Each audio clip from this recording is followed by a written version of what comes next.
உலகம் முழுதும் இருக்கும் பல இணையதளத்திலிருந்து நம்மளை கண்டு கொண்டிருக்கும் உங்கள் அனைவரையும் வணங்கி வரவேற்கின்றோம். இன்றைய தலைப்பு பிரச்சனைகளை கையாளுதல். ஒரு நம்ம கமெண்ட்ஸில் கொடுத்துருந்தாங்க, சாமி பிரச்சனையை பற்றி நீங்கள் பேசுங்கள், அவங்களுடைய பிரச்சனையை சொல்ல விரும்பலை. இன்றைக்கி சர்சங் எல்லாமே யூடியூப்பில் தான் உங்களுக்கு வெளிவரும், நீங்கள் யூடியூப் சேனலில் பாருங்கள். நம்ம பிரச்சனைகளை அவங்களுடைய பிரச்சனையை சொல்லக்கூடாது. ஏன்னா யூடியூப்பில் பொறுத்த வரைக்கும் கமெண்ட் ஒருத்தருடைய பொதுவான பிரச்சனைகளை சொல்ல வேண்டாம். அவங்க கேள்விகளுக்கு நிறைவில் பதில் சொல்கின்றேன். இது எல்லாத்திற்கும் உங்கள் மனிதனாக பிறந்த, இந்த பிரபஞ்சத்தில் பிறந்த, இந்த பூலோகத்திற்கு வந்த அனைத்து மனிதர்களுக்கும் இது பொருந்தும். இந்த சத்தியத்தை முதலில் சிரவணமாக கேளுங்கள், கேட்டு பயன்பெறுங்கள்.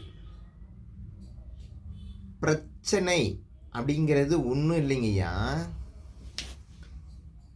மற்றவங்க நம்மளை பார்த்து என்ன சொல்லிடுவாங்களோங்கிற ஒரு பயம்தான் பிரச்சனை. லோன் போட்டு வண்டி வாங்கிட்டோம், ஊர் பூரா ரெடி கேஷுக்கு தான் வாங்கணும்னு சொன்னோம். ஃபைனான்ஸ்காரன் வந்து தூக்கிட்டானா, தூக்கணத்துக்கு அப்புறம் மற்றவங்க நம்மளை பார்த்து என்ன சொல்லுவாங்களோங்கிற பயத்தாக்குதல் தான் பிரச்சனை. சிம்பிள் கான்செப்டில் பஞ்சில் முடிக்கணும்னா இவ்வளோதான். மனிதனுக்கு என்னென்ன பிரச்சனைகளின் வரும், பிரச்சனையின் வகைகள் நல்லா ஃபுல்லாக புரிஞ்சுக்கோங்க.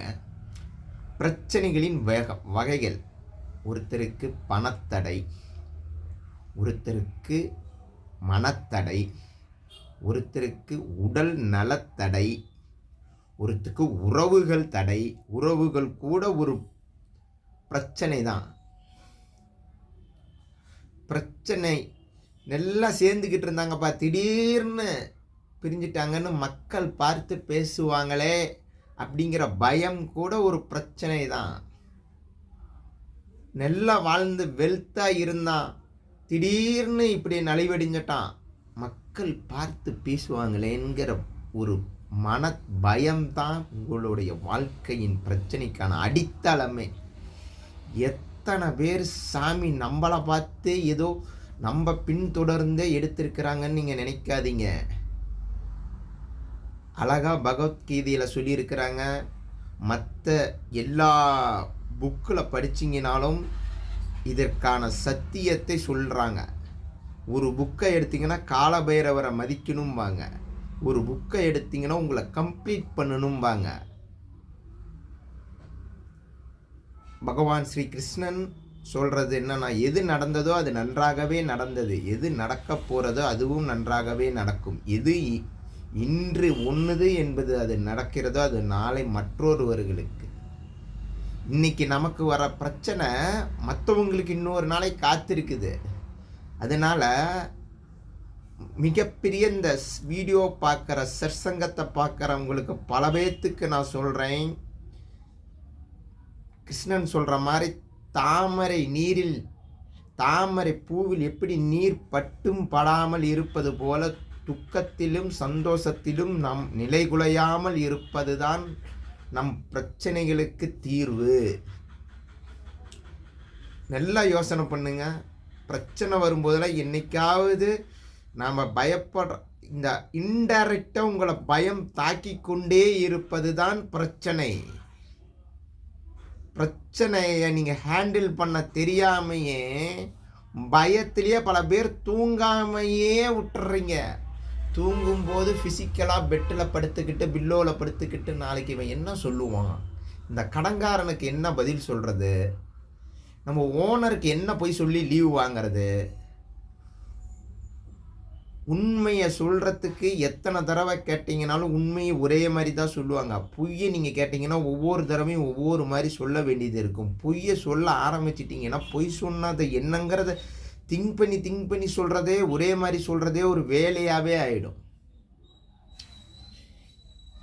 பணம் பணம் உண்மையிலேயே உங்களுக்கு நீங்கள் எக்ஸ்டாப்ளிஷ் பண்ணி நீங்கள் ஒரு பொருளையோ ஒரு வாகனத்தையோ அதை நீங்கள் என்ன வாங்கிட்டீங்கன்னா அது போயிடுமோங்கிற பயம், அதுதான் உங்களுக்கு ஒரு பிரச்சனை. உங்கள் வெல்த்து நல்லா ஒரு 4-5 வீடு கட்டியிருப்பார், ஒரு காம்ப்ளெக்ஸ்லேருந்து பணம் வந்துக்கிட்டே இருக்கும். இந்தாண்ட ஒரு 100 பேர் தினம் சம்பாரித்து கொட்டுறதுக்கு ஆள் இருக்கும். நிம்மதியாக மருந்து மாத்திரை இல்லாமல் அவருக்கு தூக்கம் வராது. நிம்மதியாக ஒரு இடத்துல போய் சர்க்கரை போட்டு டீ குடிக்க முடியாது.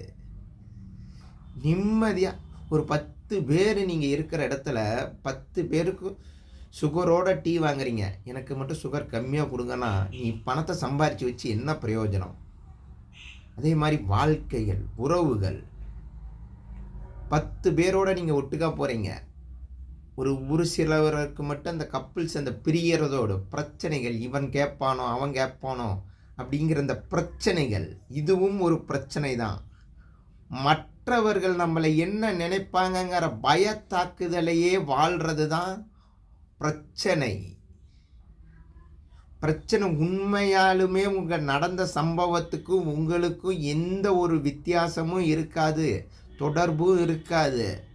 மற்றவனுக்கு நாம் என்ன பதில் சொல்லுவோமுங்கிற ஆராய்ச்சி பண்ணியே உங்கள் ப்ரெசன்ஸ் டைமை எதிர்காலத்தை நோக்கி சிந்தித்து பைத்தியமாகிறதுக்கு பேர் தான் பிரச்சனை.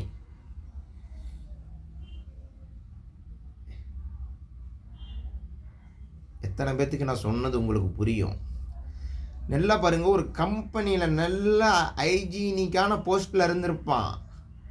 அவங்க அப்பா ஊர் பூரா சொல்லியிருப்பார், எங்கள் பையனை நம்பித்தாமல் இந்த கம்பெனியே ரன் ஆகிக்கிட்டு இருக்குது.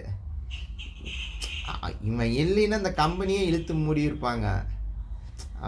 அவனால் எத்தனை கஸ்டமர் கடைசியாக பார்த்தா அந்த டிவால் ஆகிறதுக்கு இவங்க தான் முக்கியமான பொறுப்பாக இருந்திருப்பார். உலகம் என்னென்ன பாசிட்டிவாக இவனை பற்றி பேசிச்சோ அதே வாய்கள் தான் நெகட்டிவாக பேசும்.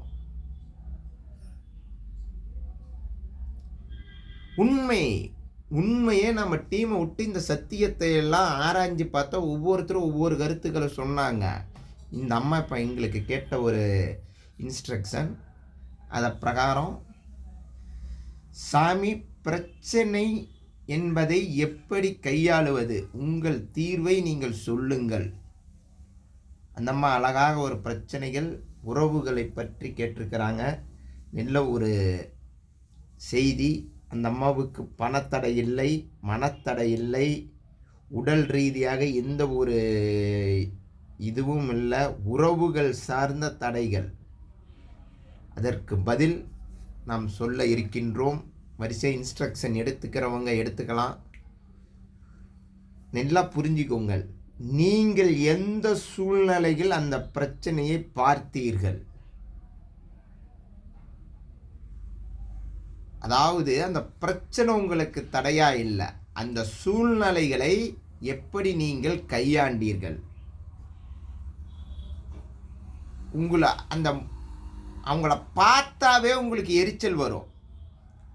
அந்த சூழ்நிலைகளை மறுபடியும் நீங்கள் எப்படி கையாள போறீர்கள். முதல் மறுபடியும் யதார்த்தமாக தாண்ட போவீங்க.